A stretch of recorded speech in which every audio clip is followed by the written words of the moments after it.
Insta influencer, choreographer, dialoguer, motivational speaker. Looking అయితే చాలా different ఉంటుంది నీది.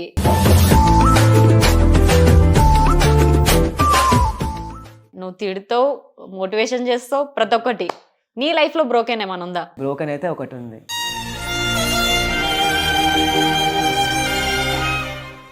తను ఉండేది ఇక్కడే ఒక ఏరియాలో. తను ఉండేది థర్డ్ ఫ్లోర్లో కాదు, సెకండ్ ఫ్లోర్లోనే. కింద షాప్ ఉంటుంది. కిందికి వచ్చి వాటర్ బాటిల్ తీసుకోలేదు. అలాంటిది నేను ఎక్కడో సికింద్రాబాద్ దూరంలో ఉంటే వాటర్ బాటిల్ నాకు తీసుకోనికి అయితే లేదు. వచ్చి వాటర్ బాటిల్ ఇప్పించుకుంటే వచ్చి నుంచి వాటర్ బాటిల్ ఇప్పించి పైకి పోయి మళ్ళీ వేయటం.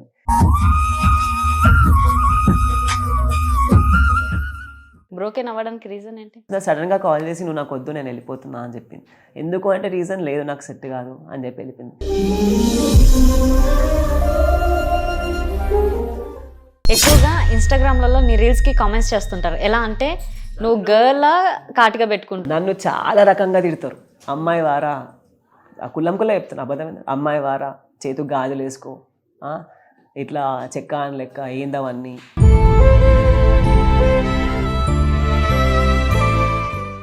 మా మమ్మీ నేను పక్కన నిల్చొని చేస్తే అన్న మీ వైఫ్ బాగుందన్న, అట్లాంటి కమెంట్స్. అన్న మీ వైఫ్ బాగుంది, మీ ఇది అమ్మ.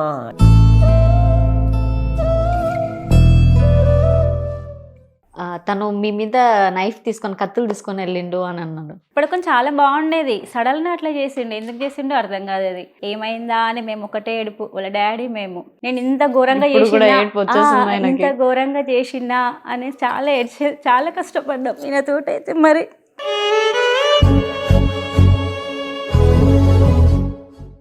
అప్పుడు మస్తు బాధ పెట్టినా, ఇప్పుడు మాత్రం హ్యాపీగా చూసుకుంటాం.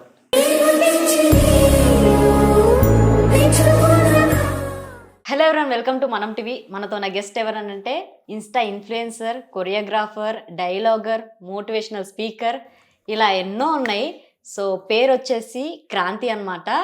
Insta influencer. స్వాగి అంటే చాలామంది గుర్తుపడతారు. సో చూస్తే ఇంకా చాలామంది గుర్తుపడతారు. అసలు ఆయన ముస్లిమా, హిందువా, క్రిస్టియనా, అసలు ఇండియనేనా అని అర్థం కాక చాలామంది క్వశ్చన్స్ చేస్తున్నారు. సో ఇంటర్వ్యూకి అయితే వచ్చేసారు. So Kranthi bro, hi. Hi hi hi. ఎలా ఉన్నారు? చాలా బాగుంది. తెలుగేనా? తెలుగే. అందరూ అదే డౌట్ అడుగుతారు. లుకింగ్ అయితే చాలా డిఫరెంట్ ఉంటుంది నీది. ముస్లిమా అర్థం కాదు అంటే నేను అన్ని రిలీజియన్స్ నమ్ముతాను అనమాట. ఓకే. క్రిస్టియన్, హిందూ, ముస్లిం అన్నీ నమ్ముతా. సో అట్లా అని చెప్పి అట్లా అనమాట. అట్లా అన్నా అంటే సబ్జెక్ట్ లేదు అక్కడ. సో ఎవరైనా నాతో మాట్లాడేటప్పుడు ఫస్ట్ హిందీలోనే మాట్లాడతారు వాళ్ళు. తెలుగు అంటే తెలుగు మీరు అని చెప్పి షాక్ అవుతారు. ఇంకా ఈ టాటూస్ అవన్నీ యూస్ అయితే వాళ్ళు ఇక అస్సలు తెలుగు అని అస్సలు అనుకోరు. ఓకే. కానీ బేసిక్గా పక్కా Telugu. Okay. Hyderabad, born and brought up మొత్తం హైదరాబాదే. కొన్ని స్లాంగ్లు అయితే అర్థమవుతుంది, కొంచెం ఓల్డ్ సిటీ లెక్క స్లాంగ్ హైదరాబాద్. కానీ చూసిన వాళ్ళు మాత్రం మీరు హైదరాబాద్, నాకు హిందీలో మాట్లాడతారు నాతోని. బట్ నేను మాత్రం తెలుగే. ఓకే. Family background? నేను, మమ్మీ, డాడీ, చెల్లి మ్యారీడ్. సో మేము ప్రజెంట్ అయితే నేను, మమ్మీ, డాడీ ఉంటాం. నువ్వు మ్యారీడ్? కాదు ఇంకా అయిపోయింది. ఇంకా అంత మమ్మీ వాళ్ళు అంటారు చేసుకో అని చెప్పి. కానీ ఇంకా నేనైతే ఫస్ట్ ఇంకా కొంచెం సెటిల్ అయ్యి దాని తర్వాత ఇప్పుడిప్పుడే మంచి గ్రోత్ వస్తుంది. సో ఇంకా ఎంతవరకు వస్తుందో చూసి దాని తర్వాత. ఓకే. కొరియోగ్రాఫర్, డాన్సర్, ఇవన్నీ ఎలా? చిన్నప్పటి నుంచి అంటే మా మమ్మీ వాళ్ళ బ్రదర్ డాన్స్ ఫీల్డ్ అనమాట. బేసిక్గా నేను డాన్స్ ఫీల్డ్ నుంచి వచ్చిన. డాన్స్ ఫీల్డ్ తర్వాత సో డాన్స్ చేస్తుంటే మా మమ్మీ అది ఒక మూవీ ఉంటుంది చూడు, దేవుడు కరుణిస్తాడని మూవీ, అదానికి కొరియోగ్రఫీ చేసిండు. సో బ్లడ్ ఉంటుంది కదా, సో అట్లా అని చెప్పి డాన్స్ ఫీల్డ్కి వెళ్ళిన. బేసిక్గా కాలేజెస్ మెయిన్ ఫీల్డ్ స్టార్ట్ అయ్యేది కాలేజెస్ నుంచి. ఇక డిగ్రీలో డాన్స్ చేస్తుంటే అరే నువ్వు మస్తు ఆడుతున్నావు, ఆ ఎంకరేజ్మెంట్ వల్ల సో స్టడీ అంతా నిల్లు ఆపేసి, డిగ్రీ వరకు చేసి ఆపేసి ఎంబీఏ ఇక డాన్స్ ఫీల్డ్కి వచ్చేసిన. ఓకే. కొన్ని స్టడీ ఎంత దాకా చేసావు? డిగ్రీ ఎంబీఏ చేసిన. ఎంబీఏ నాకు ఈ షూట్స్ అవి దాని ఈవెంట్స్ వల్ల ఎంబీఏ బిస్కెట్ అయిపోయింది. ప్రజెంట్ ఏం చేస్తున్నావు అసలు? Present dance job dance choreography ఒకటి, మోడలింగ్ చేస్తాను అనమాట. నేను మిస్టర్ హైదరాబాద్ 2020 టైటిల్ కొట్టిన.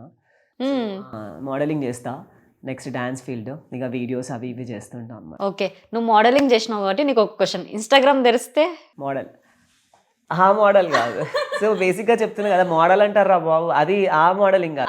అందుకే డిఫరెన్స్ చెప్పు అంటున్నా. ఇప్పుడు డిఫరెన్స్ అంటే ఇప్పుడు నార్మల్ ప్రొఫెషనల్ మోడల్ ఎట్లుంటారు, బ్లేజర్ సూట్ నీట్గా తయారవుతారు. అదే మోడల్ అంటారా బాబు అనేటప్పుడు ఈడ జింగుతుంది, ఈడ జింగుతుంది, ఈడ జింగుంటుంది, అట్లుంటుంది. ఈడ కన్నుకి ఇది ఉంటుంది, అది మోడల్ అంటే. ఓకే, మోడలింగ్ చేసిన పర్సన్ నువ్వు కాబట్టి అలాంటి వాళ్ళని చూసినప్పుడు నీకేమనిపిస్తుంది? అరే ఈ మా modeling- పేరు పోతుందిరా బాబా అనిపిస్తుందా? మోడలింగ్ అంటే తక్కువ అయిపోతుంది అనిపిస్తుంది అనమాట. ఓహో, మీ ప్రొఫెషన్ తక్కువ అయిపోతుంది అనిపిస్తుంది. సి వాళ్ళు మోడల్ అంటే ఇప్పుడు నిజంగా మోడలింగ్ చేసే వాళ్ళు ఏమనుకోవాలి, అంతే కదా. ఓకే, ఉమ్. నెక్స్ట్ వచ్చేసి మీ ఇన్స్టా పేజ్లలో ఎక్కువ అయితే గర్ల్స్ కి సంబంధించిన మోటివేషన్ బాగా రీచ్ అవుతుంటది. అవునవును. బ్రోకెన్, నువ్వు తిడుతావు, మోటివేషన్ చేస్తావు, ప్రతి ఒక్కటి. నీ లైఫ్ లో బ్రోకెన్ ఏమైనా ఉందా? బ్రోకెన్ అంటే ఇంట్లో మమ్మీ వాళ్ళకి కూడా అంటే తెలుసు, ఒకటి ఉంది అనమాట. అంటే ఒక బ్రోకెన్ అయితే దాని తర్వాత నేను నా జోలికి కూడా పోలే. కంఫర్ట్ అయినా తెలుగు మాట్లాడడానికి? కంఫర్ట్ మాట్లాడు. ఏమో నాకు అర్థం కావట్లేదు అంటే. తెలుగే. నేను బ్రోకెన్ అయితే ఒకటి ఉంది. ఓకే, ఆ బ్రోకెన్ దాని తర్వాత ఇక దాని జోలికి కూడా పోలే నేను. ప్రజెంట్గా అదే నడుస్తుంది. నేను వీడియోస్లో కూడా చాలా మంది కమెంట్ చేస్తారు బ్రోకెన్ అన్న, బ్రోకెన్ అని. అంటే నేను ఏ బ్రోకెన్ చేసినా కూడా ఆ అమ్మాయి గురించి అంటే పాస్ట్ చాలా ఒక 2-3 years బ్యాకే అది గుర్తు తెచ్చుకొని చేస్తాం అదా. కానీ ప్రజెంట్ అయితే ఇప్పుడు అట్లా ఏం లేదు మంచి. ప్రజెంట్ ఏం లేదు. బ్రోకెన్ అవ్వడానికి రీజన్ ఏంటి? ఇక అదేమో తెలియదు, ఆ అమ్మాయి ఫాల్టా లేకపోతే నా ఫాల్టో తెలియదు కానీ. సో కానీ తనని మాత్రం నేను చాలా చేసినుండే, చాలా మంది ఖర్చు పెట్టిన. ఇంట్లో కూడా మస్తు పైసలు, ఇంట్లో కొట్లాడి మరీ పైసలు తీసుకొని పోయి ఖర్చు పెట్టేటోని. తను ఎట్లా అంటే అందరు అమ్మాయిలు అలా ఉంటారని కాదు. సో బేసిక్గా కొంతమంది అమ్మాయిలు ఉంటారు అనమాట. వాళ్ళ గురించే నేను ప్రతి ఒక్క వీడియో అమ్మాయిలని, ఒకవేళ వీడియోస్లో బేసిక్గా అమ్మాయిలని డౌన్ చేసి మాట్లాడేది కూడా ఆ కొంతమంది అమ్మాయిల గురించే. ప్రతి అమ్మాయి ఒకేలా ఉండదు కదా. కొంతమంది చాలా ట్రూగా లవ్, ఇప్పుడు నాకు తెలిసిన లైఫ్లో కొంతమంది ఉన్నారు చాలా ట్రూగా లవ్ చేస్తారు మరి అట్లా. ఓకే, మొత్తానికి అయితే రీజన్ అయితే తెలీదు. రీజన్ తెలీదు. తను సడన్గా వదిలేసి వెళ్ళిపోయింది. ఎందుకు వదిలేసి నన్ను ఎంత ఇప్పటికీ చేసినా నీలో అంటే, ఆ పెయిన్ తనని ఉందనుకుంటున్నాను. ఎంత చేసినా అంటే తను ఉండేది ఇక్కడే ఒక ఏరియాలో. తను ఉండేది థర్డ్ ఫ్లోర్లో కాదు, సెకండ్ ఫ్లోర్లోనే. కింద షాప్ ఉంటుంది. కిందికి వచ్చి వాటర్ బాటిల్ తీసుకోలేదు. అలాంటిది నేను ఎక్కడో సికింద్రాబాద్ దూరంలో ఉంటే వాటర్ బాటిల్ నాకు తీసుకొని అయితే లేదు. వచ్చి వాటర్ బాటిల్ ఇప్పించుకుంటే వచ్చి నుంచి వాటర్ బాటిల్ ఇప్పించి పైకి పోయి మళ్ళీ వేయటం. మళ్ళీ ఇంకోటి ఏంటిదంటే మళ్ళీ నాకు తెలిసి కొంచెం హాస్పిటల్ ఫ్రాడ్ కూడా చేసింది. నాకు ఇట్లా హెల్త్ బాగాలేదు అని చెప్పి హాస్పిటల్ అడ్మిట్ అయ్యి చాలా మంది ఖర్చు పెట్టి చాలా మంది స్పెండ్ చేసిన తన కోసం. అంటే తను ఫ్రాడ్ చేస్తే నువ్వు అమౌంట్ ఖర్చు పెట్టావా తన కోసం? నాకు ఇట్లా అవుతుంది అంటే బేసిక్గా మంచిగా ఉంటే సడన్గా హాస్పిటలైజ్డ్ అయ్యిందని చెప్పి మళ్ళీ అట్లా మేబీ ఆ డాక్టర్తో మాట్లాడుకుని అట్లా చేసిందో తెలియదు కానీ మొత్తం అన్నీ మాట్లాడుకుంది, అన్నీ చేసింది, మస్తు మంది ఖర్చు పెట్టిన, అంత అయిపోయింది, నడుస్తుందా. సడన్గా కాల్ చేసి నువ్వు నాకు వద్దు, నేను వెళ్ళిపోతున్నా అని చెప్పింది. ఎందుకు అంటే రీజన్ లేదు, నాకు సెట్ కాదు అని చెప్పి వెళ్ళిపోయింది. చాలా చెప్పాలేదో తెలియదు కానీ నేను వెళ్ళినప్పుడు కూడా తను ఒక రూమ్లో ఉంటుంది, లైక్ సింగిల్ రూమ్, బ్యాచిలర్గా ఉంటుండే అనమాట. నేను ఎప్పుడు వెళ్ళినా కూడా కొంచెం ఫిజికల్గా అట్లా. బట్ నా ఇంటెన్షన్ ఏంటిదంటే చాలామంది ఏమనుకుంటారు అంటే నువ్వు మొగోన్వి కాదా అన్నట్టు అనుకుంటారు. కానీ నా ఇంటెన్షన్ ఏంటిదంటే మ్యారేజ్ అయ్యేంత వరకు ఏ అమ్మాయితో ఫిజికల్గా పోవద్దు, నా ఇంటెన్షన్ అది. సో అమ్మాయి రాంగ్ వేలో తీసుకుందా, నేను ఇంత ట్రై చేస్తున్నా కూడా వీడు ఏంది ఇట్లా చేస్తుందా అని చెప్పి రాంగ్ వేలో తీసుకొని మేబీ అట్లా అది వదిలేసిందా అది తెలియదు. నా ఇంటెన్షన్ అవుతుంది ఏమున్నా ఏదైనా సరే మ్యారేజ్ అయిన తర్వాతనే అన్నట్టు. నేను అమ్మాయికి కూడా చెప్పిన ఇట్లాంటివి ఏం వద్దు, మ్యారేజ్ అయిన తర్వాతనే అని చెప్తే సో తను మేబీ ఆ రీజన్ కూడా కావచ్చు. ఇక తను అది అప్ టు హర్ అనమాట అంతే.